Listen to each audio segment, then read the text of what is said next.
አረጋ እናልፋለን። ሁላችንም ተረጋግተን ቃሉን እንስማ።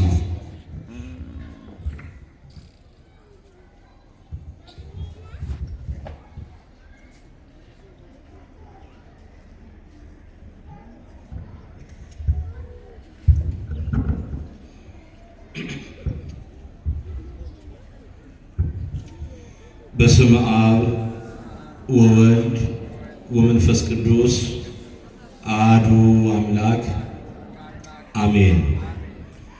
ቅድመ ዓለም የነበረ ማእከለ ዘመን ያለ ዓለምንም አሳልፎ የሚኖር በባህሪው ሞት በመንግስቱ ሽረት የሌለበት በአንድነቱ ምንታዌ ሁለትነት በሶስትነቱ ርባዬ አራትነት ሳይጨምርበት ሳይቀላቀልበት ብቻውን በአንድነት በሶስትነት ሲቀደስ ሲሰለስ የሚኖር የአባቶቻችን አምላክ ዛሬም በዘመናችን የኛ አምላክ ልዑለ ባሕርይ ሕያው ባሕርይ ንጹሕ ባሕርይ ቅዱስ አምላካችን እግዚአብሔር ለዚህ ሰዓት ለዚህ ዕለት ስላደረሰን ክብርና ምስጋና ለእርሱ ይሁን።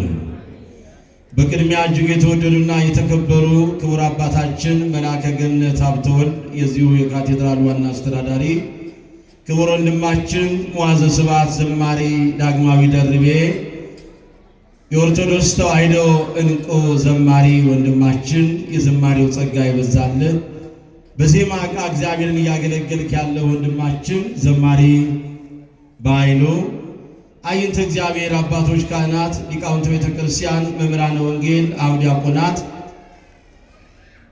እግዚአብሔር አምላክ በልጅነት ጸጋ አክብሮ በሀብት ስቦ በረድኤት አቅርቦ ለዚህ ሰዓት ለዚህ ዕለት ያደረሳችሁ ክርስቲያኖች ወገኖችና ቤተሰቦቼ ሁላችሁም ባያሉ በልዑል እግዚአብሔር ስም እንደምን ቆያችሁ? እንደምን አረፈዳችሁ? እንደምን እስከዚህ ሰዓት ድረስ ደረሳችሁ? ለዚህ ሰዓትና ዕለት ያደረሰን ምስጋና የባህሪ ገንዘቡ የሆነ ቅዱስ አምላካችን እግዚአብሔር ስሙ ከዘላለም እስከ ዘላለም የተመሰገነ ይሁን። ንጽሕተ ንጹሐን ቅድስተ ቅዱሳን አትለይምና እናቱ የኔም የእናንተም ያዘናችን ባባሽ እውነተኛዋ የደስታ መሰሻ የሚስጥር ሙዳየ የትንቢት መቅዳ ድንግል ማርያም በተሰጣት ሁሉ ጸጋ ምስጋና ይድረሳት። ቅዱሳኑ እንደየጸጋቸው መጠን ምስጋና ይድረሳቸው። እንኳን ለብርሃነ ዕርገቱና ለእናታችን ለንጽሕተ ንጹሐን ለቅድስተ ቅዱሳን ለወላዲተ አምላክ ለድንግል ማርያም በደብረ ምጥማቅ በክብር በልዩ የእናትነት ፍቅርና በልዩ ጸጋዋ ለተገለጸችበት ለዚህ ለድንግል ማርያምም ለወላዲተ አምላክ ዓመታዊ ክብረ በዓል እንደዚሁ ለብርሃነ ዕርገቱ ለድንግል ማርያምም ለደብረ ምጥማቅ ዓመታዊ ክብረ በዓል አደረሰን አደረሳችሁ። ማን ይመስገን? እግዚአብሔር ይመስገን። እንኳን አደረሰን አደረሳችሁ። እንግዲህ እግዚአብሔር መንፈስ ቅዱስ በጊዜው ጊዜ ረድቶን ለዚህ ሰዓት ለዚህ ዕለት አደርሶናልና ስሙ ይክበር ይመስገን። ዛሬ የትምህርታችን ርዕስ የሚሆነው ዋናው በዓላችን አብይ በዓላችን የአምላካችን የመድኃኒታችን የኢየሱስ ክርስቶስ የዕርገቱ በዓል ስለሆነ እንግዲህ በዓለ ዕርገቱን የምናስብበት ነውና የትምህርታችንም ርዕስ ዕርገተ ክርስቶስ ይሆናል። እስኪ በሉ የምን ዕርገት አልኳችሁ? የክርስቶስ ዕርገተ ክርስቶስ ይሆናል። ይሄ ትምህርታችን ርዕስ ነው። ለዚህ ለትምህርታችን ርዕስ የመረጥነው ደግሞ የመጽሐፍ ቅዱስ ኃይለ ንባብ በሉቃስ ወንጌል ምዕራፍ 24 ከቁጥር 50 እስከ 51 ላይ ያለው ኃይለ ቃል ነው። እንዲህ ይላል፣ ወእምዝ አውጾሙ አፍአ እስከ ቢታንያ ወአንሳ እደዊሁ ወአንበረ ላዕሌሆሙ ወባረኮሙ ወንዘ ይባርኮሙ ተራቆሙ ወአርገ ሰማየ ይላል። እስከ ቢታንያም አወጣቸው፣ እጆቹንም አንስቶ ባረካቸው። ሲባረካቸውም ከእነርሱ ወደ ሰማይም አረገ እንግዲህ በጊዜው ጊዜ ይህን ቃል የተናገረው ከአራቱ ወንጌላውያን አንዱ ክፍሉ ደግሞ ከ72 አርድእት የሚመደበው ወንጌላዊው ቅዱስ ሉቃስ ነው። ይህ ወንጌላዊ ይህንን ታሪክ ሲናገር እስከ ቢታንያም አወጣቸው ያለው። ከዚያም እጆቹንም አንስቶ ባረካቸው። ሲባርካቸውም ከእነርሱ ተለየ፣ ወደ ሰማይም አረገ ያለው። እስኪ ጥቂት እዚህ ወንጌሉ ላይ እንየው። የዚህ ትምህርት መሰረታዊው ዓላማ ምን እንደሆነ ኋላ እናይና የትምህርቱ መሰረታዊ ዓላማ እናየዋለን። ግን ወንጌላዊ ቅዱስ ሉቃስ እስከ ቢታንያ አወጣቸው ይለናል። እጆቹንም አንስቶ ባረካቸው፣ ወደ ሰማይም ከእነርሱ ተለይቶ ወደ ሰማይ አረገ ያለው። እንግዲህ በመጀመሪያ የተወደዳችሁ የሁሉ እግዚአብሔር ቤተሰቦች ጌታችን አምላካችን መድኃኒታችን ኢየሱስ ክርስቶስ ደቀ መዛሙርቱን ከነበሩበት ስፍራ አውጥቶ ወደ ቢታንያ ለምን አወጣቸው? እዛው ቢታንያ ለምን መጡ? ቢታንያ ድረስ እነርሱ ባሉበት ስፍራ በዚያው ማድረግ ይችላል። ነገር ግን ወደ ቢታንያ ይዟቸው ወጣ ነው ያለው። ወደ ቢታንያ ይዟቸው ከወጣ በኋላ እጆቹን አንስቶ ባረካቸው ይላል። እጆቹን አንስቶ ምን አደረጋቸው? ከባረካቸው በኋላ ይላል ከእነርሱ ተለይቶ ወደ ሰማይ ማረገ ነው። መጀመሪያ ቢታንያን ለምን ፈለጋት? ወገኖቼ ክርስቲያኖች፣ ይሄ ድንቅ ምስጢር አለ። ጌታችን አምላካችን መድኃኒታችን ኢየሱስ ክርስቶስ ደቀ መዛሙርቱን ይዞ ወደ ቢታንያ የወጣበት ምክንያት እዚያ ባሉበት ስፍራ ደጃፎቻቸውን ዘግተው በተገለጸላቸው ስፍራ እንደ ቤተ መቅደስ በሚጠቀሙባት ስፍራ እግዚአብሔርን እያመሰገኑ እያመለኩ በሚኖሩባት ስፍራ የመጀመሪያውን ትንሣኤውን ባዩባት ስፍራ ሰላም ለእናንተ ይሁን በተባሉበት ስፍራ በተዘጋ ቤትና መስኮት ገብቶ ሰላም ለእናንተ ይሁን ሲላቸው ያን ጊዜ ሞትን ድል አድርጎ የተነሳውን ጌታ በመካከላቸው ቆሞ ሲያዩት ወተፈስሑ አርዳኢሁ ሶበ ርእዩ ወለእግዚእነ እንዳለው ወንጌላዊው ሐዋርያው ቅዱስ ዮሐንስ በወንጌሉ እንዳስቀመጠው ጌታችን መድኃኒታችን ኢየሱስ ክርስቶስን ባዩትም ጊዜ ደቀ መዛሙርቱ ደስ አላቸው በተባለበት ሰዓት እንደገና ለሁለተኛ ጊዜ በመጀመሪያ በሚስማር የተቸነከረውን እጆቹንና እግሮቹን በጦር የተወጋውን ጎኑን አሳይቷቸዋል። ከእነርሱ መካከል ቶማስ ስላልነበረ ቢነግሩት አላምን አለ። እንደገና ለቶማስ በሁለተኛው ሳምንት ጠብቆ በሁለተኛው ወዳግም ትንሣኤ ተመልሶ ለቶማስ ባለበት ተገልጾለታል። ታዲያ ያችን ቤት ጥለው ወጥተው ወደ ቢታንያ እንዲመጡ አደረገ። ለምንድን ነው ወደ ቢታንያ መጀመሪያ የጠራቸው?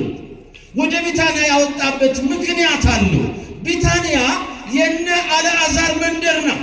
በኢየሩሳሌም እንግዲህ ለዚያ ለተቀደሰው ስፍራና ለዚያ ለሰላሙ ቦታ ለዚያ ለቅዱሱ መካን ሄዳችሁ ስትሳለሙ ቢታንያን የምታገኟት ምስኪን መንደር ናት። እንደው ምቹ ያልሆነች መንደር ናት።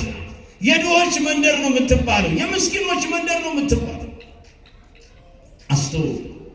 ወደ ቢታንያ ጌታ ይዟቸው የወጣው ደቀ መዛሙርቱ ቢታንያ የድሆች መንደር ነው።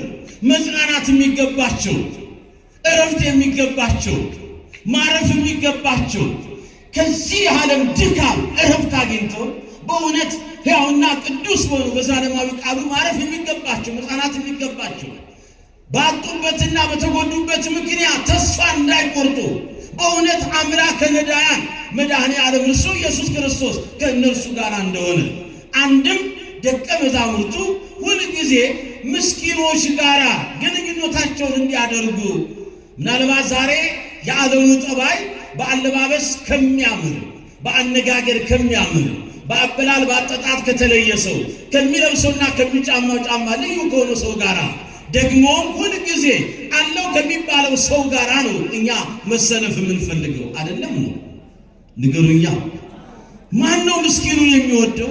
ማን ነው ያጣውን የሚወደው? ማን ነው የተቸገረውን የሚወድ ሰው? ዛሬ ተመልከቱ።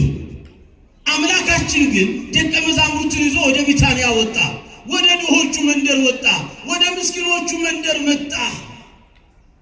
ዓለም ወደ ጣለቻቸው፣ ዓለም ወደ ረሳቻቸው፣ በዓለም እይታ ውስጥ በሙላት መታየት ወደ የማይችሉ በሰው ሁሉ ዘንድ ታናሽ ተብለው ወደ ተናቁት መንደር ደቀ መዛሙርቱን ይዞ ወጣ። ወገኖቼ በዓለም መናቅ መክበር ነው።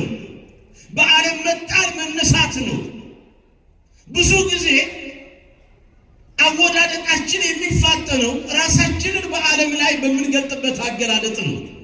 በእኔነት ስሜትና በዓለም ላይ አንቱታን፣ ከበሬታን፣ ከፍታን የምንፈልግ ከሆነ ዝቅታችን ይበረታል። ያ እንዳይሆን ነው። ለዚህ ነው እይታውም የእግዚአብሔር ሁል ጊዜ ወደ ምስኪኖቹ ነው። ነቢየ እግዚአብሔር አምላክ ቅዱስ ዳዊት እንደነገረን እስመ ልዑል እግዚአብሔር ወይሬ ዘበታቱ እንዳለው እግዚአብሔር ታላቅ ነው።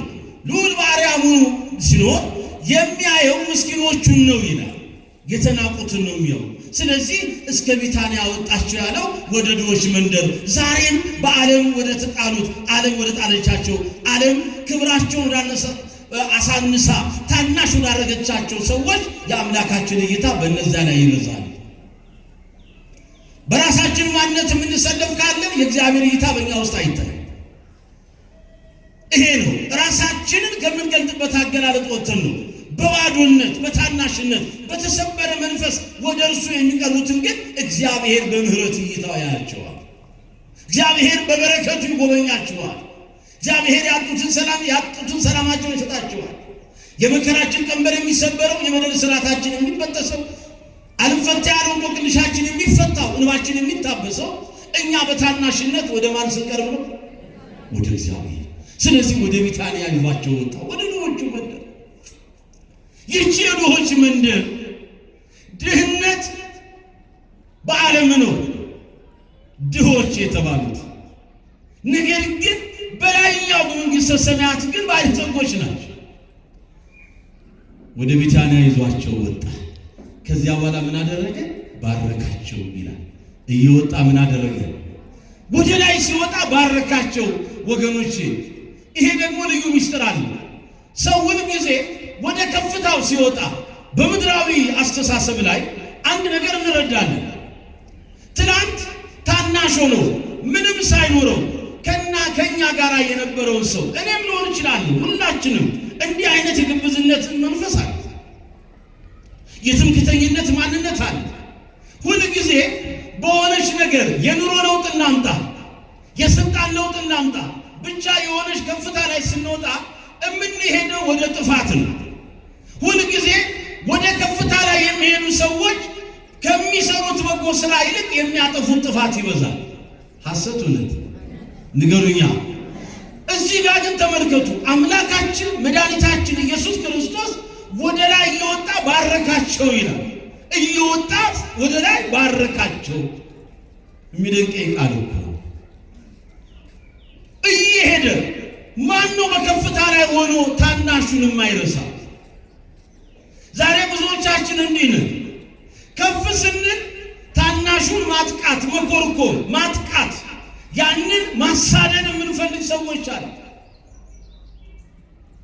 ሁሌ ወደ ከፍታው ስንወጣ ሁልጊዜ የሚታየን ታናሹን ብቻ ማሳዘን፣ ያንን የህሊና እረፍት እንዳይኖረው፣ የልቦና ሰላም እንዳይኖረው ማድረግ። ሁልጊዜ ወደ ክፋት አሰራር ውስጥ ነው የምንገባው። እኛ ወንበራችን ሲቀየር፣ አነጋገራችን ሲለይ፣ የሆነ ስልጣን ላይ ከፍ ስንል፣ አምላካችን ግን በከፍታ ላይ ሆኖ እያረገ ወደ ላይ እየወጣ ምን አደረጋቸው? ባረካቸው። ከዚህ የምንማረው የከፍታም የዝቅታም ባለቤት ማን ነው? እሱ እግዚአብሔር ነው። የሚያደርገው የሚያበለጽገውም እርሱ ነው። በባለጸግነታችንም ሰዓት በድህነታችንም ሰዓት እግዚአብሔርን መርሳት የለብንም። ስለዚህ ሁል ጊዜ በፍቅር በሰላም በበጎ አስተሳሰብ ለእግዚአብሔር በሚመች ማንነት ራሳችንን ይዘን እንድንገኝ ይሄ ቃል የሚያስተምርን እንጂ ከፍ ባልን ቁጥር ታናሹን ልናጠቃ፣ ከፍ ባልን ቁጥር ታናሹን ልናሳድድ፣ ከፍ ባልን ቁጥር ታናሹን ልናሳዝን፣ ከፍ ባልን ቁጥር ታናሹን መኖሪያ ስፍራ ለማሳጣት አይደለም። አምላካችን መድኃኒታችን ኢየሱስ ክርስቶስ ይሄ ነው እና ከፍ ሲል ባረካቸው። አያችሁ እንግዲህ ይሄ ቡራኬ በውስጡ ሚስጥር አለው፣ ሹመት አለበት። የባረካቸው በእጆቹ ነው፣ በአንብሮተ እድ ባረካቸው። ይሄ ማለት ክህነትንም ሰጣቸው፣ ሾማቸው። እስከ ፕትርክና ማዕረግ ማለት ነው፣ እስከ ፓትርያርክነት ማዕረግ ድረስ ሾማቸው ይላል። እቺን ለማስታወስ ያክል ነው። እንግዲህ ወደ ዋናው ሐሳብ ስንመጣ የዚህ ትምህርት መሰረታዊ ዓላማ እንግዲህ በዛሬው ዕለት ዕርገተ ክርስቶስን ነው የምናየው ብለናል። የትምህርታቸውን ዕርገተ ክርስቶስ ነው። ስለዚህ የትምህርቱ መሰረታዊ ዓላማ ያረገው ማን ነው? መጀመሪያ ያረገው ማን ነው? ማን እንደሆነ፣ ዕርገቱ ደግሞ እንዴት እንደሆነ፣ ሲያረግ በማንና በማን ስልጣን እንደሆነ፣ ምን ፈጽሞ እንዳረገ አስተውሉ። በዚህ ምድር ላይ ደግሞ አምላካችን መድኃኒታችን ኢየሱስ ክርስቶስ ሞትን ድል አድርጎ ከተነሳ በኋላ በዚህ ምድር ላይ የቆየው ስንት ቀን ነው? ጌታ የቆየው ከሞት በኋላ ስንት ቀን ነው? ሞትን ድል አድርጎ ከተነሳ በኋላ አምላካችን መድኃኒታችን ኢየሱስ ክርስቶስ የቆየባት ቀናቶች ስንት ናቸው? አቤት 40 ቀን ነው። ለምንድን ነው 40 ቀን የቆየው? ዝቅ ብሎ 39 ቀን ከፍ ብሎ 41 ቀን አላደረገው። በ40 ቀን ነው። 40 ቀን ለምን ቆየ? ሲቆይ ሲያደረጋቸው ነገሮች ምንድን ናቸው? መቼም አምላካችን መድኃኒታችን ኢየሱስ ክርስቶስ እንደኔና እንደናንተ ድንገት የሚሰራ አምላክ አይደለም። እግዚአብሔር ድንገት አይሰራም። እግዚአብሔር ነገሮቹ ሁሉ በዓላማ የሚሰራ አምላክ ነው። ስለዚህ እነዚህና የመሳሰሉትን እናያለን ማለት ነው።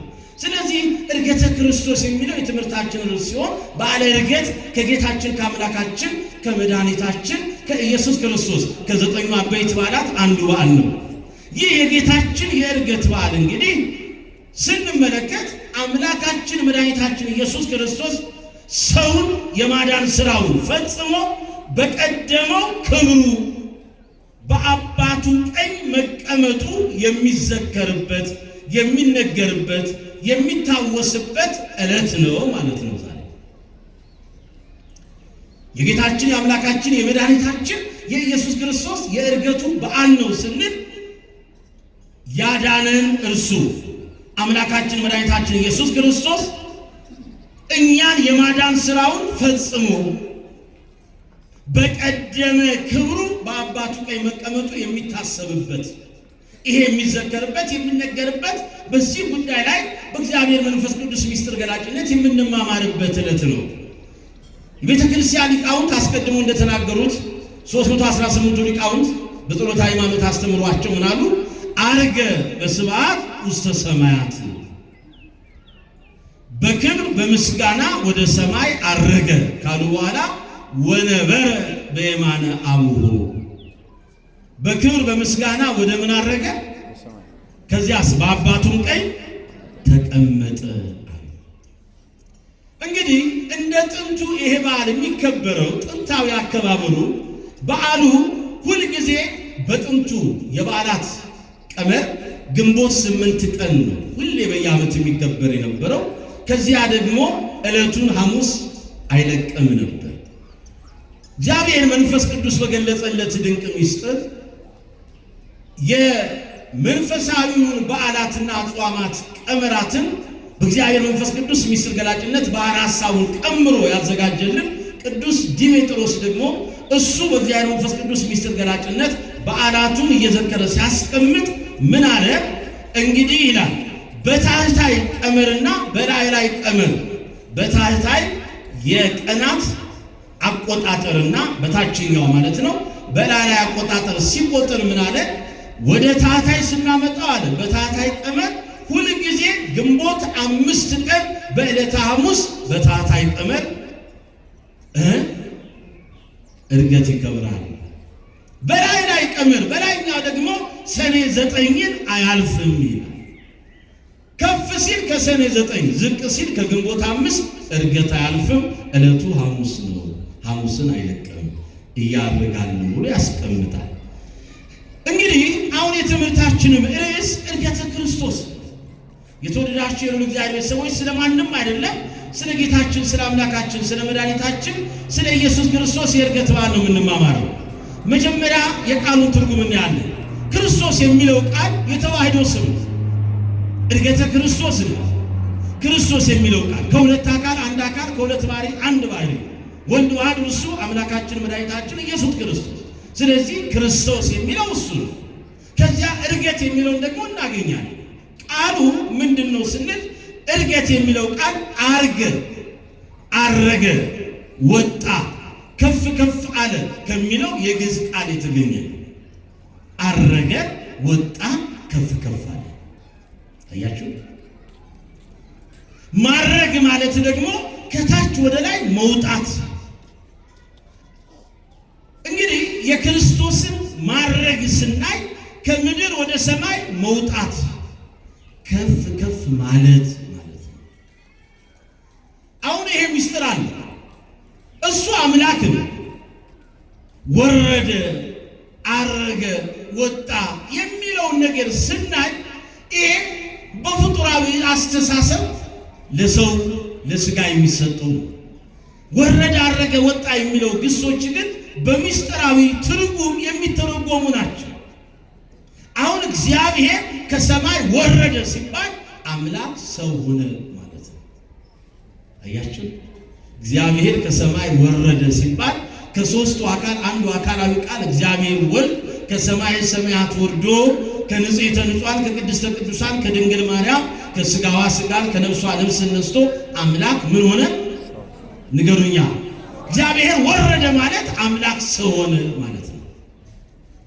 እግዚአብሔር ከምድር ደግሞ ወደ ሰማይ ወጣ ሲባል አያችሁ? ከምድር ወደ ሰማይ ወጣ ሲባልስ ምን ይባላል? እግዚአብሔር ይባርክ። ሰው አምላክ ሆነ ማለት ነው። ከሰማይ ወደ ምድር የወረደው እግዚአብሔር ወረደ። እግዚአብሔር ከሰማይ ወደ ምድር ሲባል ምን ሆነ ማለት ነው? አምላክ ሰው ሆነ። አያችሁ? ያ ከሰማይ የወረደው ማን ነው? ከሦስቱ አካል አንዱ አካላዊ ቃል እግዚአብሔር ወልድ እርሱ ኢየሱስ ክርስቶስ ነው። ክብር ምስጋና ለስም አጠራሩ ይሁን። እንደገና ከሰማይ ወደ ምድር ወጣ ሲባል ደግሞ ሰው ምን ሆነ? አምላክ ሆነ። እንግዲህ እዚህ ጋር ብዙ ምስጢር አለ። የሆነ ነገር ከሰማይ ወደ ምድር ወረደ ሲባል ለፍጡር ከሆነ ከዚህ በፊት በዚህ በምንኖርባት ፕላኔት በምድራችን ላይ ያልነበረ ነገር አሁን ግን የኖረ ለማለት ነው። አያችሁ? ከላይ ከሰማይ ያንን የነበረበትን ስፍራ ለቆ የመጣ ይሄ ለምንድን ነው? ለሆነ ነገር ፍጡር ለሆነ ነገር ለሚነገር ነው። ተቃሉ ጋራ ነው። የሆነ ነገር ከሰማይ ወደ ምድር ወረደ ሲባል አንዳንድ ጊዜ ይታያል አይደለም? ከሰማይ የሆነ ነገር ወደ ምድር ወረደ ሲባል በዜና በምን ተሰሙ የለም? የለም አለ። የሆነ ነገር ወረደ ከሰማይ ወደ ምድር። ያ ማለት ከላይ የነበረበትን ይዞታውን ስፍራውን ለቆ ባልነበረበት ምድር ላይ ኖረ ለማለት ነው። የሆነ ነገር ደግሞ ከምድር ወደ ሰማይ ወጣ ሲባል ይሄ ለፍጡር ነው ያልኳቸው፣ ለእግዚአብሔር አይደለም። ለፍጡር የሚነገረው የሆነ ነገር ከምድር ወደ ሰማይ ወጣ ደግሞ ሲባል በምድር የነበረው ያ የሆነው ነገር በምድር ያለውን የመኖሪያውን ስፍራ ለቆ ወዳልነበረበት ሰማይ ሄደ ለማለት ነው። ለአምላካችን ለእርሱ ግን ለእግዚአብሔር ወረደ ወጣ ሲባል ግን ልክ አሁን እንዳነሳ ነው እንደሆነ ነገር ጉዳይ አይደለም። እንዲህ አይደለም። ለምን? እርሱ አምላክ ነው። ስለዚህ ለመለኮት ላይና ታች ያሉ ሊቁ አባ ሕርያቆስ ለመለኮት ላይና ታች ወርድና ቁመት ቀኝና ግራ የለውም ይላል። አያችሁ? እግዚአብሔር ወረደ ሲባል ከሰማይ ታጣ፣ ቦታ ተወሰነለት ማለት አይደለም። እንደሆነ ነገር እሱ በሰማይም በምድርም የመላ ነው። ምክንያቱም ከሰማይ የወረደው በድንግል ማኅፀን ያደረው እርሱ እግዚአብሔር ቃል በተለየ አካሉ ከድንግል ማርያም በማኅፀኗ ሲያድር በዚህ መንገድ እንግዲህ ያ ከሰማይ የወረደው ከላይ ከመንበሩ ከባሕርይ አባቱ ከአብ ከባሕርይ ሕይወቱ ከመንፈስ ቅዱስም አልተለየም፣ በላይም አለ። አንድ ነገር ልንገራችሁ። ቅዱሳን መላእክት አምላክ ሰው ሆነው አይተውታል። በድንግል እቅፍ ውስጥ፣ በወላዲተ አምላክ እቅፍ ውስጥ፣ በከብቶቹ ግርግም፣ በቤተልሔም በዚያች ዋሻ ውስጥ አምላካችን መድኃኒታችን ኢየሱስ ክርስቶስ በታናሽቷ ድንግል በወላዲተ አምላክ በድንግል ማርያም በእሷ እቅፍ ውስጥ አዩት። ያን ጊዜ እዚህ በምድር ያዩትን አምላክ እስኪ በአርያሙ አለ የለም ብለው ወጥተዋል። ወደ ላይ ሲወጡ ደግሞ እላይ ከመንበሩ አልተለየም፣ በዚያም ሙሉ ነው። ስለዚህ ምን አሉ? ካዩት በኋላ ስብሐት ለእግዚአብሔር ብለው በላይ ያመሰገኑ። ለእግዚአብሔር ክብር ይሁን በሰማይ ወደ ምድርም ከምድርም ተመልከቱ፣ ከላይ ሳይቀንስ ከታች ሳይጨምር ባለበት። በዚህ ምክንያት አምላክ ሰው አምላክ ሆኖ አይተውታል። በላይ ሲያገኙት ስብሐት ለእግዚአብሔር፣ በምድርም በእናቱ እቅፍ ወሰላም በምድር ብለው አመስግነዋል። ክብር ምስጋና ለአምላካችን ይሁን። ይሄን ምስጋና ሰጥተዋል። ስለዚህ እግዚአብሔር ወረደ፣ እግዚአብሔር ወጣ ሲባል እንደ አንድ ነገር አይደለም። ወጣው ለመለኮት ታች ላይ ቀኝና ግራ ቁመት እንግዲህ ወርድና ቁመት የለውም ብለናል። እግዚአብሔር ወረደ ሲባል ከሰማይ ታጣ ቦታ ተወሰነለት ማለት አይደለም። ሰው ሆነ ለማለት ነው። አረገ ስንል ደግሞ ምድርን ለቆ ሄደ፣ ከምድራዊም ቦታ ታጣ። ስለዚህ ከምድርም ቦታ ተወሰነለት ማለት አይደለም። ከምድር ታጣ ቦታም ተወሰነለት ማለት አይደለም። አረገ ሲባል ሰው አምላክ ሆነ ማለት ነው። እንግዲህ ይህንን ሊቁ ሲያመጣው ምን ይላል? የሥጋ እርገት ይላል። የሥጋ እርገት በማኅፀነ ድንግል ነው ይላል። የሥጋ እርገት ያ ማለት ምን ማለት ነው? ሥጋ በባህሪው ሙሉ ነው ውሱን ነው? ንገሩኛ። ሥጋ የተወሰነ ነው ወይንስ በሰማይም በምድርም የመላ ነው? ውሱን ነው አይደለ? ለመለኮትስ በሰማይም በምድርም ምን የሆነ ነው? አቤት ሙሉ ነው። አሁን ወደዛ አንገባም። አሁን በሚገባችሁ ነገር እንድንነጋገር ነው። እንግዲህ የሥጋ እርገት የተጀመረው በማኅፀነ ድንግል ነው። ይሄ ማለት ሰው አምላክ የሆነው ማለት ነው። ሰው አምላክ የሆነው ልክ መጋቢት 29 ቀን መጋቢ ሐዲስ የናዩ ሥርዓት አብሳሬ ትስብእት ቅዱስ ገብርኤል ወደ እናታችን ወደ ድንግል ማርያም መጥቶ ሲያበስራት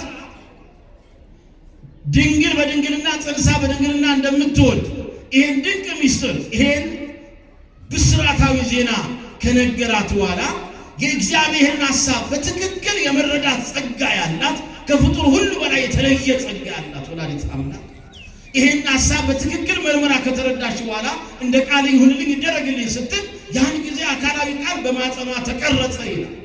ያን ጊዜ እንግዲህ ምን ሆነ ማለት ነው? ያ ለባህሪው ውሱን የነበረው ሥጋ እየሰማች ነው።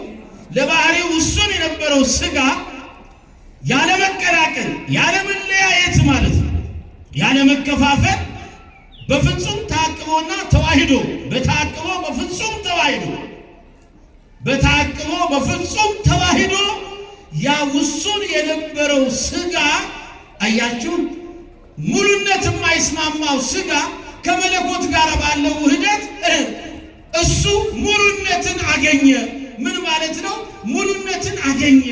በማኅፀነ ድንግል ልክ እመቤታችን እንደ ቃል ይሁንልኝ ይደረግልኝ ብላ ስትቀበል የአካላዊ ቃል በማኅፀኗ ተቀረጸ። ወዲያው በማኅፀነ ድንግል ሥጋ ምን ሆነ? ሥጋ ምን ሆነ? አምላክ ሆነ። ወነበረ በየማናቡ ይዞት እኮ የሄደው ይሄን ሥጋ ነው። ከድንግል ማርያም የነሳው ገንዘብ ያደረገውን ሥጋ ነው። በአባቱ ቀኝ ሄዶ ተቀመጠ። ስለዚህ የሥጋ እድገት የተጀመረው በማኅፀነ ድንግል ነው። በማኅፀነ ድንግል ሰው አምላክ ሆነ። ልክ ዛሬ በ40ኛው ቀን ደግሞ አምላካችን መድኃኒታችን ኢየሱስ ክርስቶስ በሚያርግበት ሰዓት ላይ ምን ሆነ ማለት ነው? ተመልከቱ። አሁን እዚህ ጋር ስንመጣ የ40ው ቀን እድገት ደግሞ የቃል እድገት ነው። የሥጋ እድገት በማኅፀነ ድንግል የተጀመረው ሥጋ አረገ ስንል ከምድር ወደ ሰማይ ሙሉነትን አገኘ። አምላክ ሰው አያችሁ፣ ሰው ምን ሆነ? ሰው ምን ሆነ? አዎ ልክ የ40ው ቀን እድገት ደግሞ ለቃል ነው። ከሰማይ ወረደ ስንል ምንድነው ብያለሁ ቅድም መልሳችሁ ይሄ ሰው ምን ሆነ? ሰው ምን ሆነ? እንደገናስ ከምድር ወደ ሰማይ ወጣ ስንል ሳረገ ስንል ሰው አምላክ ሆነ። አምላክ ሰው አምላክ ሆነ፣ አምላክ ሰው ሆነ ብለን የምንጠራበት ይሄ እግዚአብሔር ወረደ ሲባል ከሰማይ ቦታ ታጣለት አይደለም። አንዳንድ ጊዜ አረገ ስንል ምድርን ለቆ ሄደ ለማለት አይደለም። እዚህ ጋር ሐሳቦችን በደንብ እግዚአብሔር ወረደ ሲባል በደንብ ሊገባን ይገባል። እግዚአብሔር ወረደ ሲባል እንግዲህ ይሄ ቦታ ተወስኖለት በአንድ ቦታ ወስነን የምናስቀምጠው ጉዳይ አይደለም፣ እንደ አንድ ነገር አይደለም። ስለዚህ የሥጋ ዕርገት በማኅፀነ ድንግል ተጀምሯል። የቃል ዕርገት በ40ኛው ቀን ተከናውኗል። ስለዚህ ከሰማይ የወረደው ማን ነው? ያረገውስ ማን ነው? ወደ ሰማይ ሲወጣ አሁን ይህንን ካየን ያረገው ማን ነው ታዲያ? ከሦስቱ አካል አንዱ አካላዊ ቃል በሞቱ ሞታችንን የመሰሰ የሕይወትና የትንሣኤ ባለቤት ጌታ የሆነው እርሱ አምላካችን መድኃኒታችን ኢየሱስ ክርስቶስ ነው። ኢየሱስ ክርስቶስ ማን ነው? እግዚአብሔር ነው። ስለዚህ ያረገው ማን ነው ስትባሉ እግዚአብሔር ኢየሱስ ክርስቶስ ነው የምትሉት። ያረገው ማን ነው? አይሰማም። እግዚአብሔር ኢየሱስ ክርስቶስ ነው ያረገው። ከሦስቱ አካል አንዱ አካላዊ ቃል እግዚአብሔር ወልድ እርሱ ኢየሱስ ክርስቶስ ነው። እሱ ኢየሱስ ክርስቶስ ነው። አርገ እግዚአብሔር በይባቤ ወእግዚእነ በቃለ ቀርብ አስቀድሞ ነቢየ እግዚአብሔር ልበ አምላክ ቅዱስ ዳዊት በተሰጠው በሀብተ ትንቢት ይህን ቃል ተናግሯል። በመዝሙረ ዳዊት መዝሙር 46 በቅንፍ 47 ቁጥር 5 ላይ እንዲህ አለ፣ አምላክ በእልልታ ይላል፣ እግዚአብሔር በመለከት ድምፅ አረገ ይላል። አይደንቅም? አምላክ በእልልታ እግዚአብሔር በመለከት ድምፅ አረገ ይላል። ያረገው ማን ነው? እግዚአብሔር ነው። አይዟችሁ፣ ያረገው ማን ነው? እርሱ ኢየሱስ ክርስቶስ ማን ነው? ኢየሱስ ክርስቶስ ማን ነው? እግዚአብሔር ነው። ፈጣሪ ነው። አምላክ ነው። የሞተልን ያዳንን ሁሉን ማድረግ የሚቻለው ሁሉ ከእርሱ ሁሉ በእርሱ ሁሉ ለእርሱ የሆነ ቅድመ ዓለም የነበረ ማዕከለ ዓለም ያለ ይህንንም ዓለም አሳልፎ የሚኖር ለመንግስቱ ሽረት ለመለኮቱ እልፈት የሌለበት ይሄ አምላክ ነው። እርሱ የዘላለም ሕይወት ነው። እውነተኛ አምላክ ነው። ስለዚህ ያረገው ማን ነው ስትባሉ እግዚአብሔር እርሱ ኢየሱስ ክርስቶስ ነው። ፈራጁ እርሱ ነው። አዳኙ እርሱ ነው። የሕይወት የትንሣኤ ባለቤት ጌታ እርሱ ነው። ዓለምን አሳልፎ የመጣው እርሱ ነው። ከባሕሪ አባቱ ከአብ ከባሕሪ ሕይወቱ ከመንፈስ ቅዱስ ጋር ትክክል አንድ አምላክ የሆነው ጌታ መድኃኔ ዓለም እርሱ ነው። ክብር ምስጋና ለእርሱ ይሁን። የእግዚአብሔር ልጆች የተቤዠን የሞተልን ያዳንን የእርሱን ቤዛነት ፍጡር የማይተካከልበት የእርሱን ቤዛነት ፍጡር ሊወስደው ለራሱ ሊያደርገው የማይቻለው እርሱ ብቻ ነው። የአምላካችን የመድኃኒታችን የኢየሱስ ክርስቶስን ቤዛነት ፍጡር ሊተካከልበት አይገባም፣ አይቻለው። ይሄ ስለሆነ ነው በመስቀሉ ተቤዥቶናል። ራሱን ለእኛ አሳልፎ የሰጠ እርሱ ነው። ሞትን ድል አድርጎ የተነሳው 40 ቀን በዚህ ምድር ላይ ቆየው። በ40ኛው ቀን ያረገው እግዚአብሔር ልጅ ወልደ ማርያም አምላካችን መድኃኒታችን ኢየሱስ ክርስቶስ ነው። ክብር ምስጋና ለስም አጠራሩ ይሁን። ይሄው ቃል በዚህ በሐዋርያት ሥራ በምዕራፍ 1 ላይ ከቁጥር 9 እንደምታገኙት ደቀ መዛሙርቱን ይዞ ወደ ቢታንያ እንግዲህ ከወጣ በኋላ ወደ ድሆች መንደር ይዟቸው ከወጣ በኋላ እዚያው ቆሞ ሳለ ደቀ መዛሙርቱ እያዩት ከፊታቸው እየባረካቸው ወደ ሰማይ እየራቃቸው ወጣ ይላል። በርቀት አይደለም፣ በርቀት ነው። እየራቃቸው ከፍ ከፍ እያለ ወጣ። ያን ጊዜ 2 ነጫጭ ልብስ የለበሱ ቅዱሳን መላእክት ናቸው። በሰው አምሳል ነው የተገለጹላቸው። እንግዲህ መላእክት ረቂቃን ናቸው። በአይናችን አናይም። በደንብ ይግባል። ነፋስ ረቂቅ ነው። ከነፋስ ረቂቅነት የነፍስ ረቂቅነት ይበልጣል። ከነፍስ ደግሞ የመላእክት ርቀት ይበልጣል። አያችሁ፣ ከነፋስ ነፍስ፣ ከነፍስ መላእክት፣ ከመላእክት ደግሞ ስሉስ ቅዱስ የሥላሴ ርቀት። ስለዚህ አሁን መላእክት ረቂቃን ናቸውና ሁልጊዜ ግን የሚገለጹት ለሰው ልጅ በሚገባውና በሚረዳበት መንገድ ነው። መላእክት ተገልጸው የሚያነጋግሩ ለቅዱሳኑ በዚህ መንገድ ነው የሚገለጹላቸው። ስለዚህ 2 ነጫጭ ልብስ የለበሱ በሰው አምሳል ተገልጸው 2 መላእክት ተገለጹ። እናንት አሉ ደቀ መዛሙርቱ 2ቱ መላእክት የገሊላ ሰዎች ሆይ እዚህ ቆማችሁ ምን ትያላችሁ? ትኩር ብላችሁ አይናችሁ ወደ ሰማይ አተኩራችሁ የምትመለከቱት ነገር ምንድን ነው? ይህ ወደ ሰማይ ሲወጣ ያያችሁት እርሱ ኢየሱስ ልክ እንደዚሁ ይሄን ሥጋ ማርያም ለብሶ በተዋህዶ ያከበረውን ሥጋ ለብሶ ወደ ሰማይ እንደወጣ ዳግም እንደገና ይህን ሥጋ ለብሶ በግርማ መለኮቱ በክብር በትስብእቱ በቅዱሳን መላእክት ታጅቦ ለፍርድ ሲመጣ ታዩታላችሁ አሏቸው። ስለዚህ ወደ ሰማይ የወጣው እሱ ኢየሱስ ክርስቶስ ነው። ማነው? እግዚአብሔር የእግዚአብሔር ልጅ ነው። ወልደ ማርያም ነው። በዚህ በዮሐንስ ወንጌል ምዕራፍ 3 ቁጥር 13 ላይ ወአልቦ ዘአርገ ውስተ ሰማይ ዘእንበለ ዘወረደ በሰማይ ወልደ እጓለ እመሕያው ዘውቱ ይነብር ውስተ ሰማይ ይላል። ከሰማይም ከወረደ በቀር ይላል። ይህን ቃል በደንብ ያዙልኝ። ከሰማይም አለ ወንጌላዊ ቅዱስ ዮሐንስ ከሰማይም ከወረደ በቀር ወደ ሰማይ የወጣ ማንም የለም ይላል። ምን ማለት ነው? ይመልስና እርሱም በሰማይ የሚኖረው የሰው ልጅ ነው። በሰማይ የሚኖረው ማን ነው? የሰው ልጅ የተባለው ማን ነው? አቤት! አምላካችን መድኃኒታችን ኢየሱስ ክርስቶስ ነው። ወንጌላዊው ቅዱስ ዮሐንስ ይሄን ቃል ሲናገር ከሰማይም ከወረደ በቀር ወደ ሰማይ የወጣ ማንም የለም፣ እርሱም በሰማይ የሚኖረው የሰው ልጅ ነው ይላል። የወረደው አንድ አካል አንድ ባህሪ የሆነው ማለት ነው። አንድ አካል አንድ ባህሪ ነው ሲል የወረደው አንድ አካል አንድ ባህሪ ነው። ወደ ሰማይ የወጣ ማንም የለም ሲል ሰማያዊ ሀብትንና ዕውቀትን ገንዘብ ያደረገ ያለ እርሱ ማንም የለም። ሰማያዊውን ሀብት ሰማያዊውን ዕውቀት አስተውሉ፣ ገንዘብ ያደረገ በባህሪው እርሱና እርሱ ብቻ ነው። ለዚህ ነው እንግዲህ ይሄን ሲናገር ወንጌላዊ ቅዱስ ዮሐንስ ምን አለ? ወደ ሰማይ የወጣ ማንም የለም፣ ሰማያዊውን ሀብትና ዕውቀት ገንዘብ ያደረገ ከእርሱ በስተቀር ማንም የለም። እግዚአብሔር ይሄ ነው ትልቁ ሚስጥር፣ ማንም የለም። ስለዚህ ዛሬ አንድ ነገር እናያለን። ታዲያ ይሄ ሰማያዊውን ሀብትና ዕውቀት ገንዘብ ያደረገው ጌታ መድኃኔዓለም ኢየሱስ ክርስቶስ እርገቱ እንዴት ነው ስንል እርገቱ እንዲሁ ተራ እርገት አይደለም። ነቢየ እግዚአብሔር ቅዱስ ኤልያስ አርጓል። ሞተ ሥጋን ሳይቀምስ ኤልያስ አርጓል። የኤልያስን እርገት የምንመለከተው ራሱ በእግዚአብሔር እርዳታ ነው። ኤልያስ ያደረገው በራሱ ስልጣን አይደለም። ሄኖክም አካሄዱን ከእግዚአብሔር ጋር አድርጓል። ኤልያስ በእሳት ሰረገላ ተነጥቋል ወደ ሰማይ በብሔረ ሕያዋን ያለ በእግዚአብሔር ኃይል። ሄኖክም አካሄዱን ከእግዚአብሔር ጋር አደረገ፣ ተሰውሯል በእግዚአብሔር ኃይል። እግዚአብሔር ልጅ የአምላካችን የመድኃኒታችን የኢየሱስ ክርስቶስ እርገቱ ግን እንዴት ነው ስንል በእልልታና በመለከት ድምፅ ነው።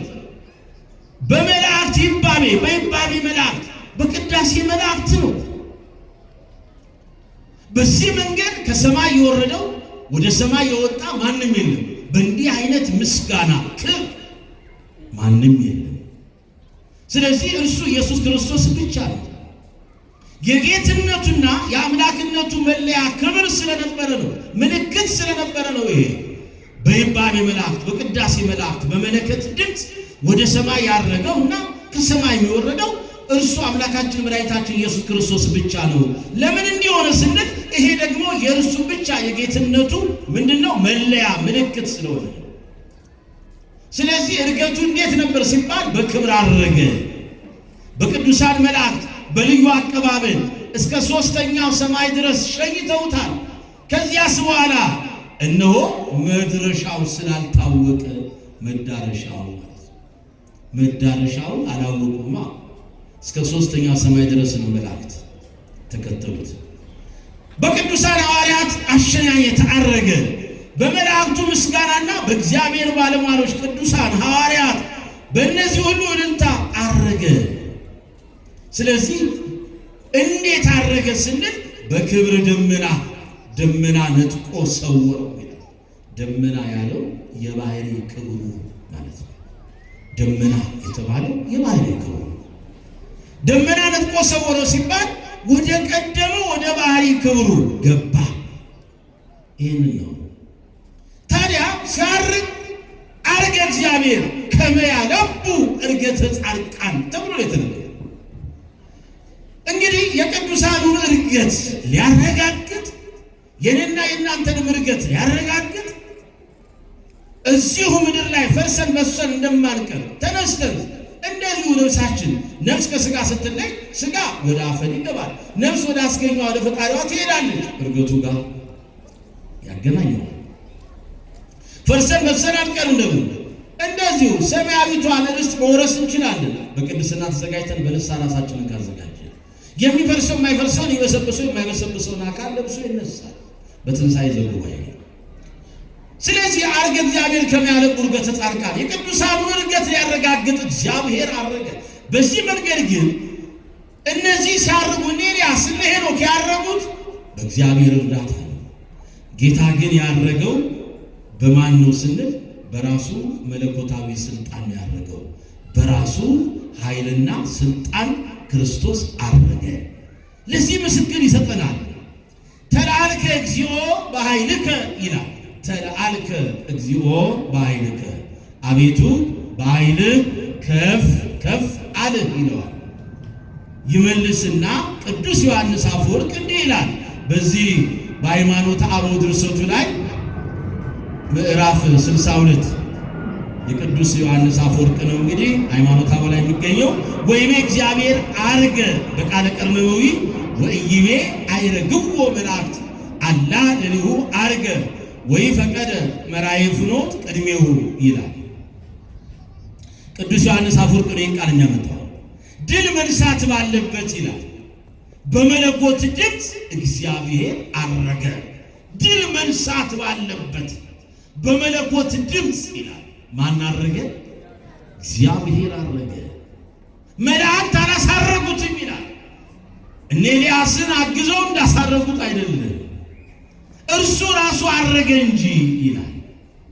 እርሱ ራሱ አረገ እንጂ በፊቱ መንገድ የሚመራው አልፈለገም። በዚያው መንገድ ራሱ ወደ ላይ ወጣ እንጂ። ስለዚህ ይሄንን መተርጉማኑ ሲያቃኑት አርገ እግዚአብሔር በይባቤ ወእግዚእነ በቃለ ቀርን የሚለውን አርገ እግዚአብሔር እግዚእነ በይባቤ ወበቃለ ቀርን ብለው ያቀኑታል። ምን ማለት ነው ይሄ? ጌታችን እግዚአብሔር አሉ በእልልታና በመለከት ድምፅ አረገ። ጌታችን እግዚአብሔር እስኪ በሉላችሁ። ያረገው ማን ነው? ጌታችን እግዚአብሔር አርገ እግዚአብሔር እግዚእነ በይባቤ ወበቃለ ቀርን። አያችሁ፣ ጌታችን እግዚአብሔር በእልልታና በመለከት ድምፅ አረገ ይላል። ቅዱስ ዮሐንስ አፈወርቅ ድል መንሳት ባለበት በመለከት ድምፅ አለ። አሸናፊነት ባለበት አለ። የዚህን ዓለም ገዢ ሰይጣንንና ሰራዊቱ አጋንንትን ድል መንሳት ባለበት የሚደንቅ የሞትን መርዝና የኃጢአትን ቀንበር መስበር ባለበት ኃይል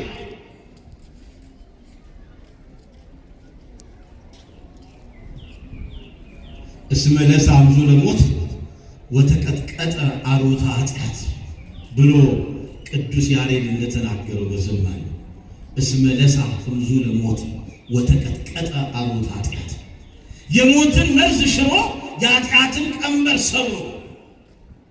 ስለዚህ ልክ ድል መንሳት ባለበት በመለከት ድምፅ እግዚአብሔር አረገ። እግዚአብሔር ልጆች እንግዲህ ያረገው በማን ነው ስንል በራሱ መለኮታዊ ስልጣን በኃይሉና በስልጣኑ ያለ መላእክት በራሱ ስልጣን ያረገ። ሲያርግ ምን አድርጎ ነው? ምን ፈጽሞ ነው ያረገው? የኔንና የእናንተን የማዳን ሥራ ፈጽሞ አረገ። የመጀመሪያው የማዳኑን ሥራ ፈጽሞ፣ ሰውን የማዳኑን ሥራ ፈጽሞ እስመ በፈቃዱ ወበስምረተ አቡሁ ወመንፈስ ቅዱስ መጻ ዋዳነን እንዳለው በእርሱ ፈቃድ በአባቱ ፈቃድ በመንፈስ ቅዱስ ፈቃድ መጥቶ አዳነን እንዳለው በዮሐንስ ወንጌል ምዕራፍ 3 ቁጥር 16 ላይ ስመ አፍቀሮ እግዚአብሔር ለዓለም እግዚአብሔር ዓለምን እንደወደደ አንድያ ልጁን ለሞት አሳልፎ እንደሰጠ በዚህ መንገድ እርሱ አምላካችን መድኃኒታችን ኢየሱስ ክርስቶስ የኔና የእናንተን የማዳን ሥራ ፈጽሞ አረገ። ምን አድርጎ አረገ ስንል ኃጢአታችንን በደላችንን፣ መተላለፋችንን፣ ክፋታችንን፣ ርኩሰታችንን ይህንን ሁሉ ከእኛ ላይ ጥሎ የኃጢአታችንን ቀንበር ሰብሮ ከኃጢአታችን አንጽቶን አረገ። ይህን የተናገረው ብርሃነ ዓለም ማኅቶተ ቤተ ክርስቲያን ልሳነ ምሕረት ሐዋርያው ቅዱስ ጳውሎስ በዕብራውያን መልእክቱ ምዕራፍ 1 ወደ ዕብራውያን ሰዎች ቁጥር 3 ላይ ነው። አዎ ምን ሆኖ አረገ ስንል ምርኮን ማርኮ ስጦታን ሁሉ ሰጥቶ አረገ ይላል የዳዊት መዝሙር 67 በቅንፍ 68 ቁጥር 18 ላይ ሐዋርያው ቅዱስ ጳውሎስም ለኤፌሶን ምዕመናን በላከው መልእክቱ ወደ ኤፌሶን ሰዎች ምዕራፍ 4 ቁጥር 8 ላይ የነቢዩን የቅዱስ ዳዊትን ሐሳብ መነሻ አድርጎ በእግዚአብሔር መንፈስ ቅዱስ ሚስጥር ገላጭነት ይሄን እውነታ ተናግሮታል። ጌታ ምን አድርጎ ነው ያረገው ስንል ምርኮን ማርኮ ስጦታን ሰጥቶ አረገ ውስታሪያም ጼው ከጼዋ ወዋም ከጸጋ ከለጓለሚያ የሚደቅ እኮ ነው። ምርኮን ማርኮ ይላል።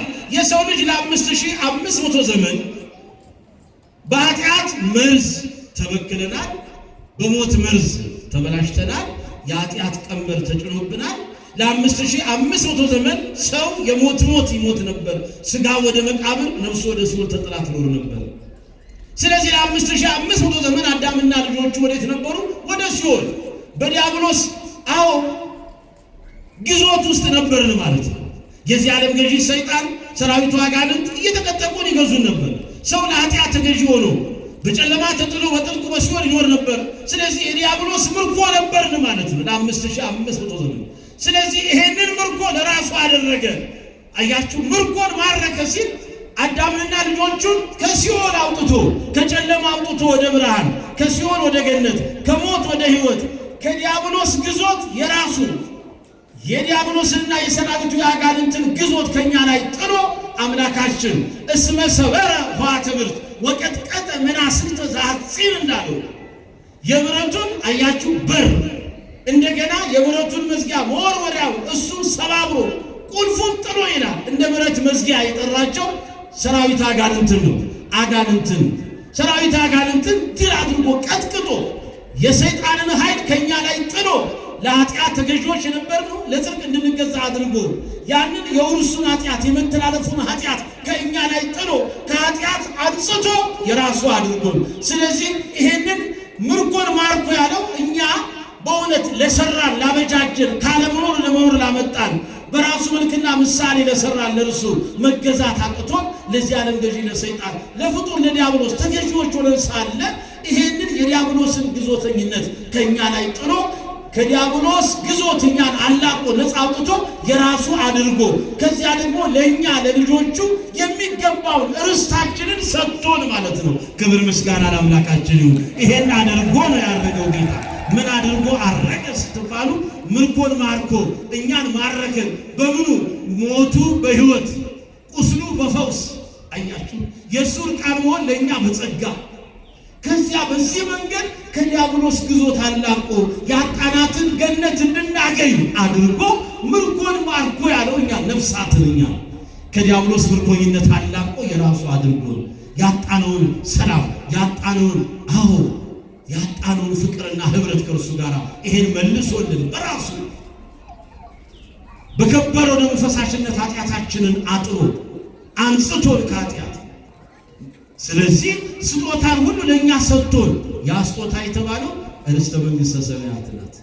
ስጦታ የተባለው የሰው ልጅ በእውነት አዳም በፊት ከነበረው ክብሩ ኋላ ላይ የሰጠው ክብሩ እንደሚበልጥ ስጦታን ሰጥቶ አማልክት ዘበጸጋ የሚለውን አንሰ እቤ አማልክት አንትሙ ወደ ይቀልሉ ኩልክሙ፣ ልክ እንደዚሁ እኔ እናንተን አማልክት አልኋችሁ እንደተባለው አምላክ ዘበጸጋ የሚለውን ስጦታ ሰጥቶ የራሱ አድርጎ በአባታችን ቀኝ በክብር እንድናርፍ እንድንቀመጥ አድርጎ ይሄን ስጦታ ሰጥቶ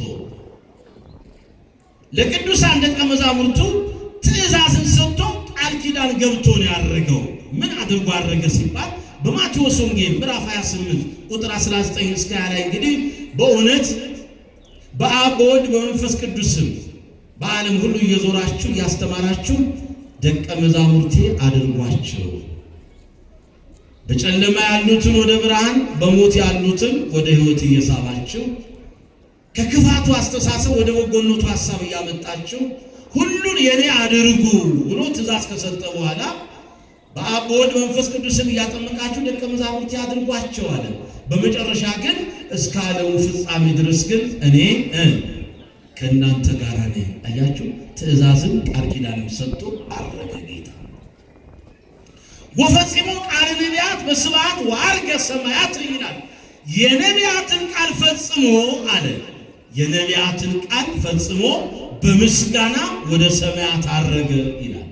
ምን አድርጎ አረገ ስንል የነቢያትን ቃል ፈጽሞ በምስጋና ወደ ሰማያት አረገ። የነቢያት ቃል ምን ነበር? እንግዲህ ወፈጽሞ ይላል ቃለ ነቢያት በስብሐት ወዐርገ ሰማያት ያለው የነቢያትን ቃል ፈጽሞ ነው ያለው። ነቢያት ምን ብለዋል? ዮርዳን ይወለዳል አሉ።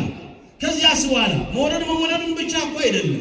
ያ ከሦስቱ አካል አንዱ አካላዊ ቃል እግዚአብሔር ወልድ በሥጋ ማርያም በተዋህዶ ያከበረውን ሥጋ ገንዘቡ ያደረገውን ሥጋ በዚያ በለበሰው ሥጋ መከራ እንደሚቀበል በፈጠራቸው ፍጥረቶቹ በአይሁድ መከራ እንደሚቀበል ብዙ መከራ እንግልት እንደሚደርስበት እንደሚታሰብ ተመልከቱ። እጅና እግሩን የፊጥኝ አስረው አይሁድ ክፋት እንደሚሰሩበት ከሊት ወስጠራ እስከ ቀራንዮ አደባባይ ስለሚቀበለው መከራ መስቀል ይህን ተናግረዋል። ውእቱ ነሣ ደዌነ ወጾረ ሕማመነ እያሉ እነ ኢሳይያስ የተናገሩት ቃል በእውነት ደዌያችንን ተቀበለ፣ ሕማማችንን ተሸከመ፣ ተጨነቀ፣ ተሰቃየ፣ አፉን አልከፈትም።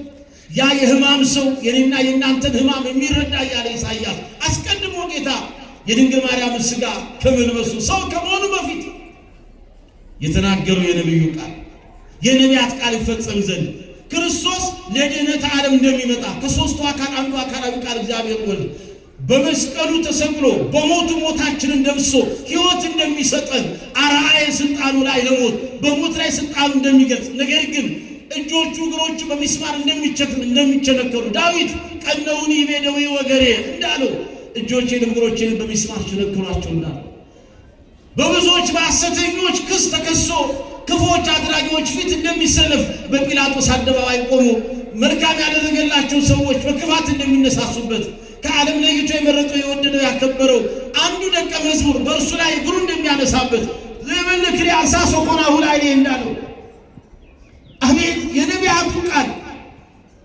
አያችሁ፣ የነቢያቱ ቃል ይፈጸም ዘንድ ይህ ሁሉ ይፈጸም ዘንድ ስለዚህ የነቢያቱን ቃል ፈጽሞ እነሱ ይወርዳል ይወለዳል፣ በመስቀል ላይ ተሰቅሎ በሞቱ ሞትን ይደመስሳል፣ 3 መዓልት 3 ሌሊት በከርሰ መቃብር አድሮ በሦስተኛው ቀን ሞትን ድል አድርጎ እንደሚነሳ የነቢያት ቃል ተነግሯል። ወተንሥአ እግዚአብሔር ከመ ዘንቃም እነ ዳዊት ተናግረዋል። ክርስቶስ ሞቱ አይቀርም፣ በራሱ መለኮታዊ ሥልጣን ሞትን ድል አድርጎ እንደሚነሳ ትንቢት ነበረ። ይህ ሁሉ ቃል ይፈጸም ዘንድ የነቢያትን ቃል ፈጽሞ አለ አረገ። ይህ ሁሉ ፈጽሞ አረገ። የእግዚአብሔር ልጆች በአምላካችን በእግዚአብሔር አሰራር ዘንድ አጋጣሚ የሚባል ነገር የለም። የእግዚአብሔር የአምላካችን ሥራ በራሱ መለኮታዊ ቅዱስ ያሉ ናቸው። ስለዚህ ያደረገው ይህን ሁሉ ፈጽሞ ጌታችን አምላካችን መድኃኒታችን ኢየሱስ ክርስቶስ ለምንድን ነው 40ኛዋን ቀን የጠበቀው? ለምንድን ነው ዝቅ ብሎ በ39 ከፍ ብሎ በ40 ቀን ያላረገው? በ41ኛው ቀን ያላረገው ለምንድን ነው? ሞትን ድል አድርጎ ከተነሳ በኋላ በዚህ ምድር ላይ 40 ቀን የቆየው በምን ምክንያት? የተወሰኑ ሐሳቦችን ብቻ ነው መስጣችሁ።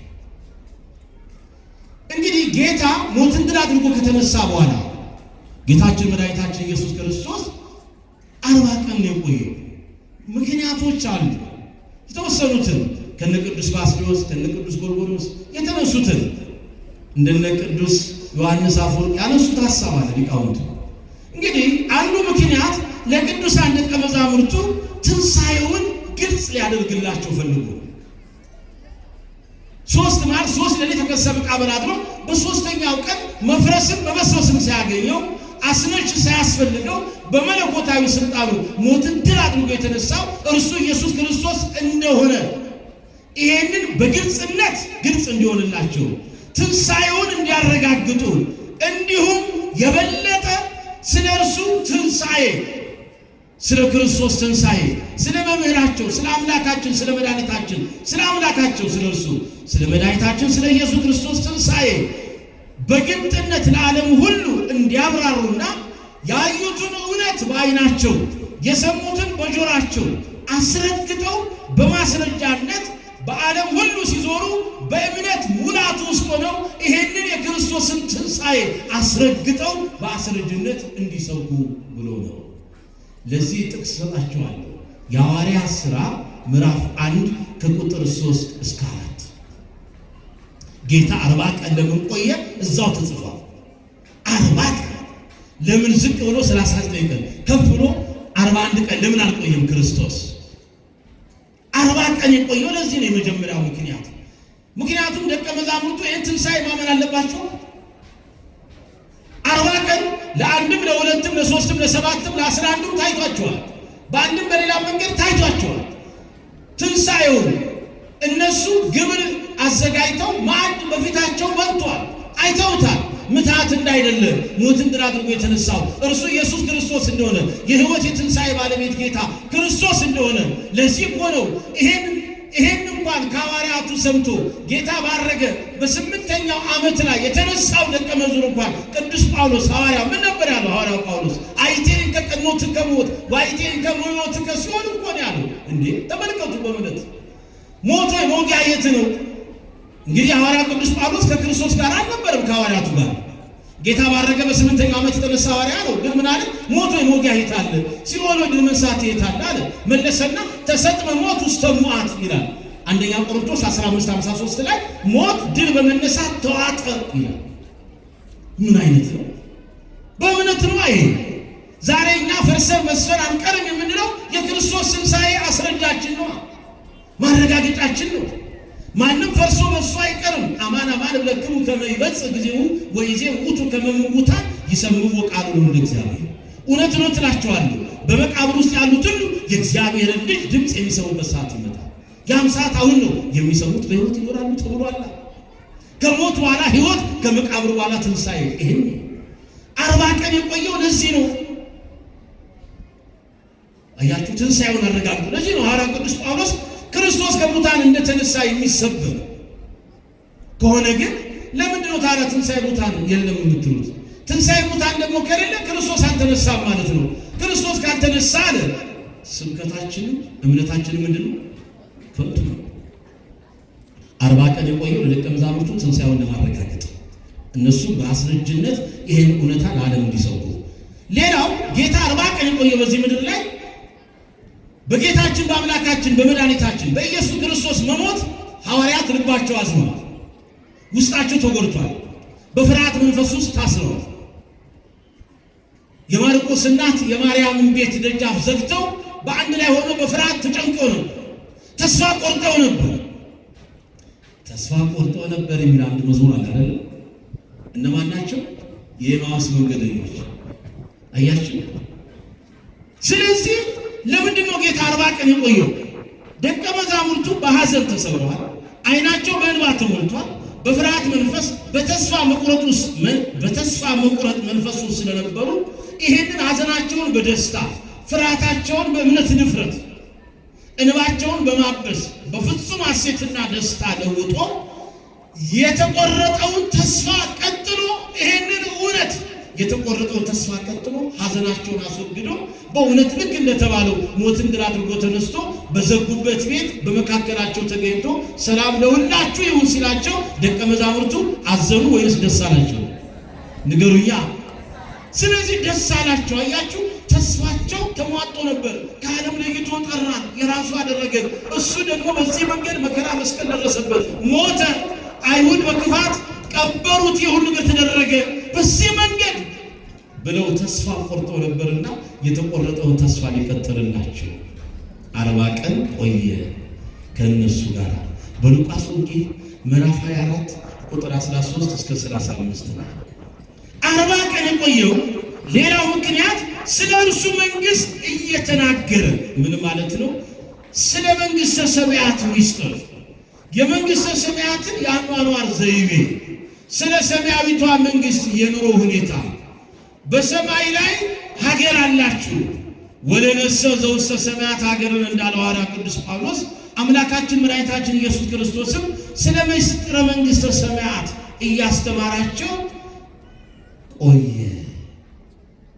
አሁን እኔና እናንተ በዚህ በበዓለ ሃምሳ ብዙ ጊዜ ወደ ሥጋዊው ደስታና ተድላ ሐሴት ነው የምንሄደው። በበዓለ ሃምሳ ዕረፍተ መንግሥተ ሰማያት ነው የሚታሰበው። የዕረፍተ መንግሥተ ሰማያት አኗኗር ነው በህሊናችን ሊመላለስ የሚገባው። ለዚህ እኮ ነው እንባ የለም፣ ሐዘን የለም። ሐዘን እንኳን ሲደርስ ልክ አድርጉት በትንሣኤ ጊዜ ወቅቱ ትንሣኤ ነው ብላ ቤተክርስቲያን የምታወጀው። በበዓለ ሃምሳ ሲባል ምናልባት እኛ 50 ቀን ጾመናል፣ 55ቱን ቀን ከዚህ በኋላ ስጋችን መገንባት አለበት ብለን ለስጋ ተድላ ደስታ ነው ራሳችን የምናዘጋጀው አይደለም ወገኖቼ። ጌታ 40 ቀን እዚህ ምድር ላይ ሲቆይ የቆየበት ምክንያት ለሐዋርያቱ ስለ መንግሥተ ሰማያት ሚስጥር የሰማያት ጉዳይ እንዲህ ነው፣ የመንግሥተ ሰማያት ሁኔታ እንዲህ ነው፣ በዚያች የምትኖሩባት አኗኗራችሁ ይሄን ይመስላል እያለ ሲያስተምራችሁ ነው የቆየው። ዕረፍተ መንግሥተ ሰማያት ምን ይመስላል የሚለው ዛሬ ግን እኛ በስጋ ዕረፍት፣ በስጋ ምቾት፣ በስጋ ተድላ ውስጥ ነን ያለነው። ስጋ ይበላል፣ ስጋ ይጠጣል 24 ሰዓት ዝም ብሎ እንስሳዊ ጠባይ ነው ብዙ ጊዜ በውስጣችን የሚያይለው።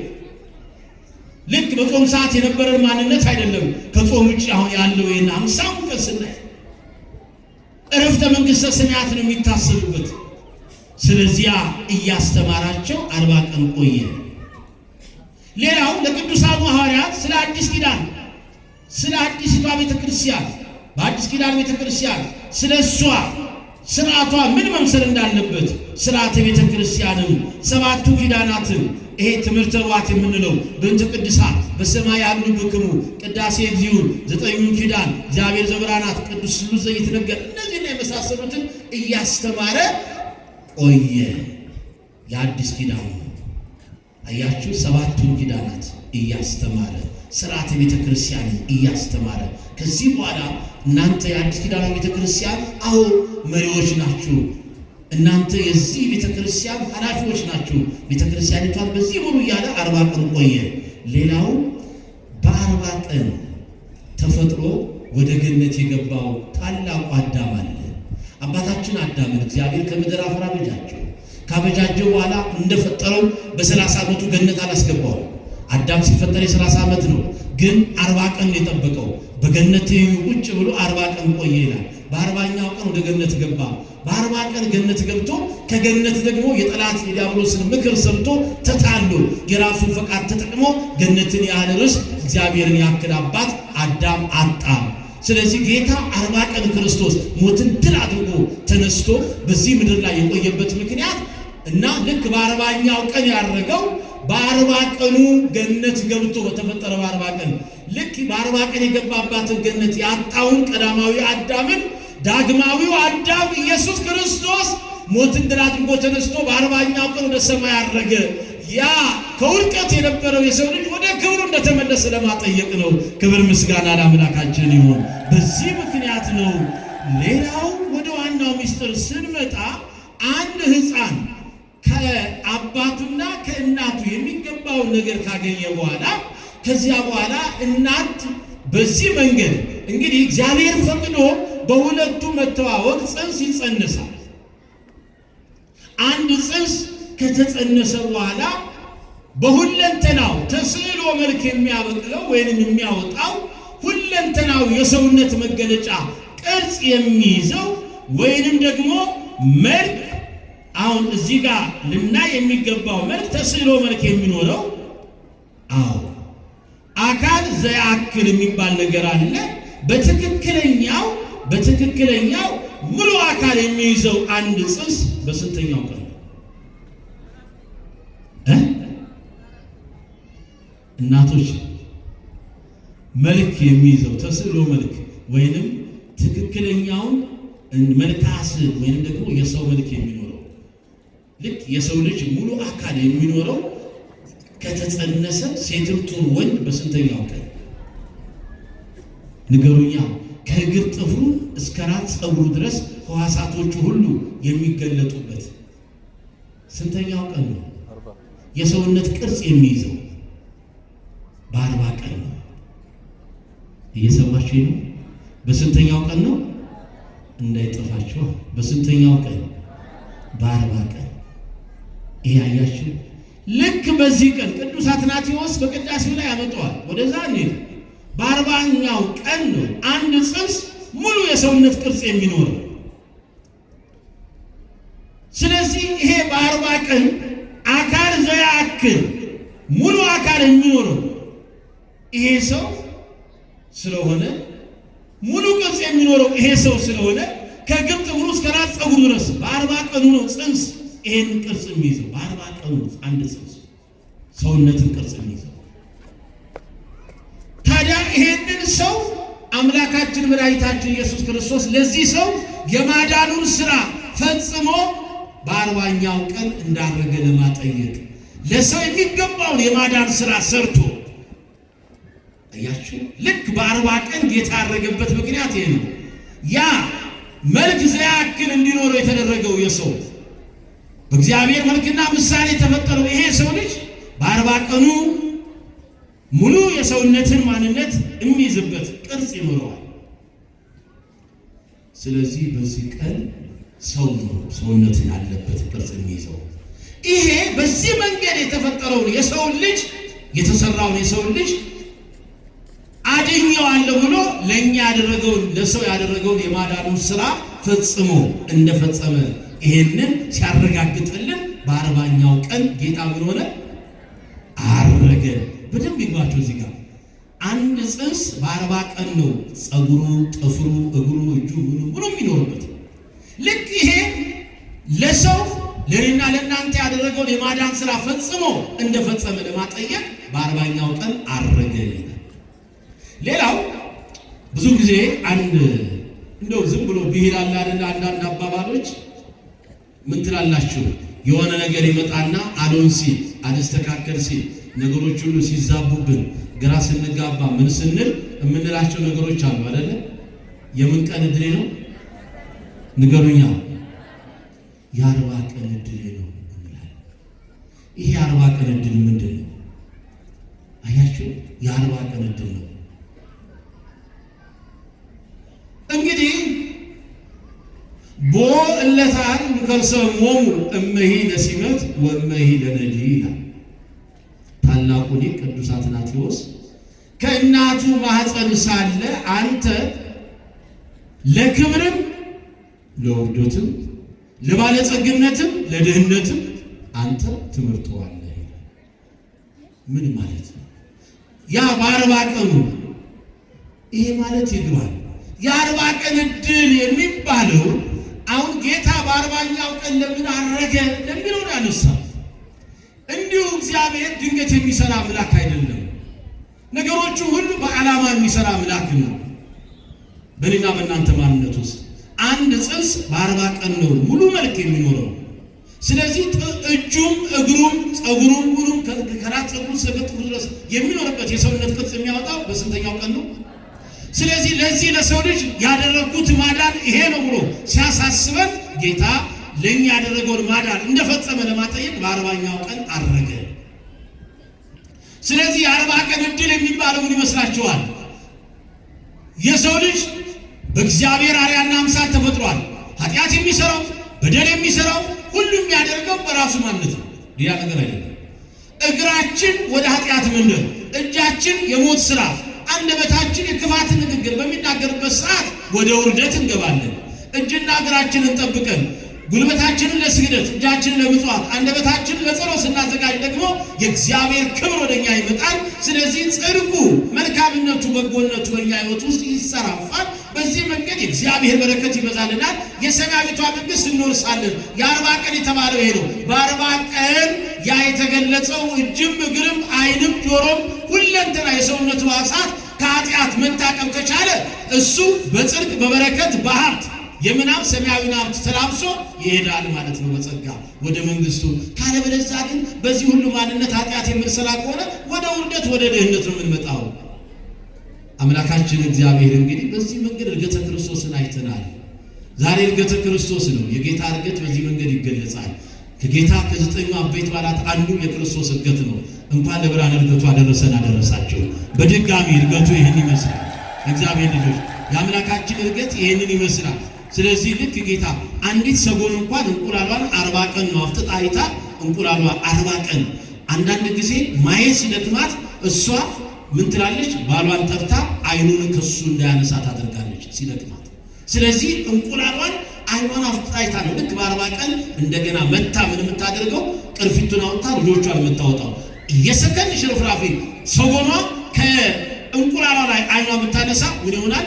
እንቁላሉ ይበላሻል። ጽንስ ጫጩት ያወጣው ሰጎን ያወጣል። ጌታችን መድኃኒታችን ኢየሱስ ክርስቶስም 40 ቀን ልክ ሰጎኗ ከውስጧ የወጣውን እንቁላል በጥንቃቄ ጠብቃ 40 ቀን ሙሉ ጠብቃ ጽንስ ያንን ጫጩት እንደምትፈለፍለው ሁሉ ጌታም በጥንቃቄ ደቀ መዛሙርቱን እያየ በእውነት ስለ ሰማያዊቷ መንግሥት እያስተማረ ሊገባቸው የሚገባውን ማወቅ ያለባቸው ነገሮች ሁሉ እያሳወቃቸው በዚህ በሕይወት በትንሣኤ ባለቤትነት ጌትነቱ ተረድተው እነሱም ይሄንን እውነት ይዘው እስከ መጨረሻው እንዲጸኑና በዚህ እውነት ውስጥ ታምነው እንዲኖሩ 40 ቀን ተንከባከባቸው። 40 ቀን ከነሱ ጋር ቆየ። 40 ቀን ከነርሱ አልተለየም። ከደቀ መዛሙርቱ ሳይለይ ልክ እንደ ሰጎኗ ዛሬም የምህረት የይቅርታ ባለቤት ጌታ ከኛ የተለየበት ሰዓትና ጊዜ የለም። እኛ ግን ከእግዚአብሔር የተለየንበት ሰዓት እየበዛ ነው። ከእግዚአብሔር እየራቅን የመጣንበት ጊዜ እየበዛ ነው። ሁላችንም ወደ እግዚአብሔር ከምንቀርብበት አቀራረብ ይልቅ ወደ ራሳችን ማንነት ደግሞ ራሳችንን በመፈለግ ማንነት ውስጥ እየባዘንን የምናሳልፈው ጊዜ ይበዛል። ወገኖች አሁን ይበቃል። ነብዩ እንዳለው ለተሰተለው እግዚአብሔር ይይሰኒ ለኔስ ወደ እግዚአብሔር መቅረብ ይሻለኛል። አሁን ልክ መቅረብ ነው። ሰጎኗ አይኗን ከእንቁላሏ እንደማታነሳ ሁሉ የኛም አምላክ አይኖቹን ከኛ አያነሳም። ለዚህ እኮ ነው በእውነት ኖላዊት ጉዘ ይነውምና የኛ አምላክ እስመ ይደቅስ ወይ ነው ዚያቀው ለእስራኤል የተባለው። የእስራኤል እረኛ ትጉ ነው፣ አይተኛም አያንቀላፋም። እኔና እናንተን የሚጠብቀን መድኃኔዓለም አይተኛም አያንቀላፋም። ወገኖቼ ይሄንን አምላክ በፍቅር እንፈልገው። ይሄንን አምላክ በልጅነት መንፈስ ውስጥ ሆነን እንፈልገው።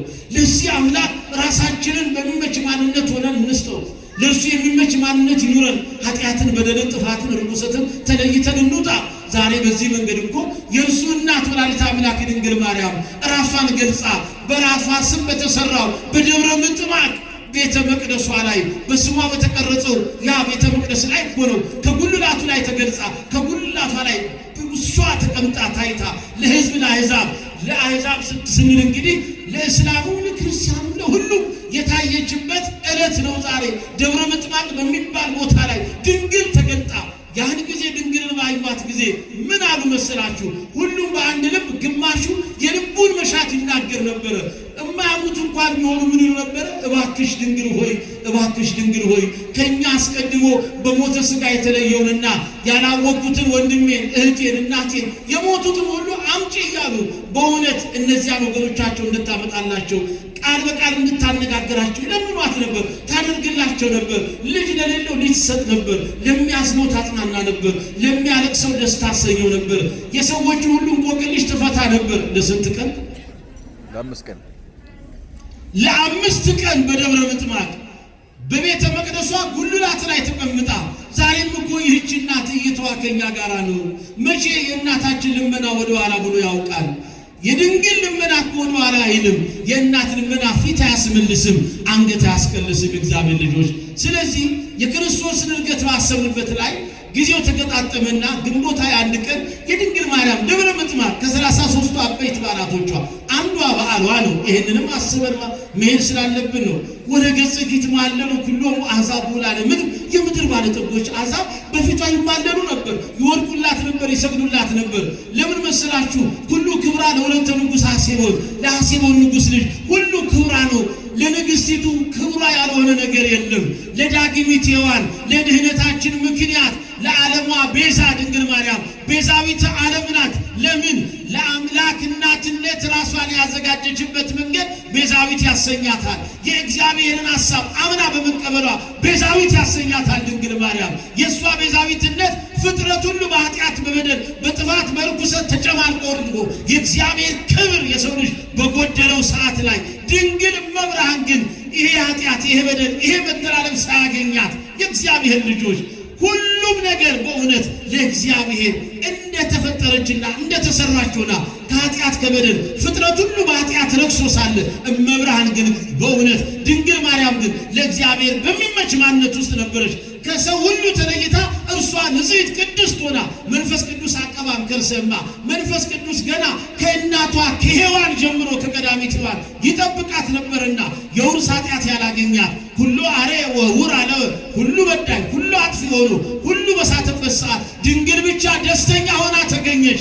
ሁሉ በሐዘን ሆኖ ደስተኛይቱ ሆይ ደስ ይበልሽ፣ አዎ ደስ ይበልሽ አላት። ተፈሥሒ ፍሥሕት ወምልዕተ ጸጋ ቅዱስ ገብርኤል በእውነት እግዚአብሔር ካንቺ ጋር ነውና።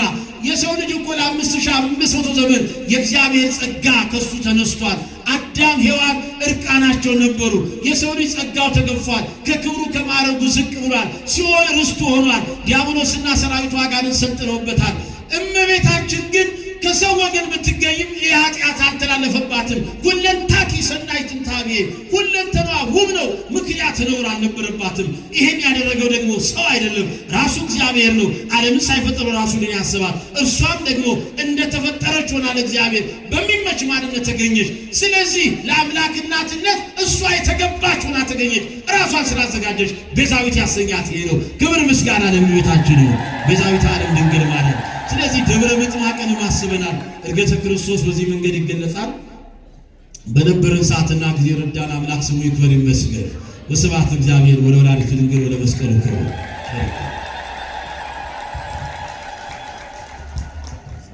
በክቡር አባታችን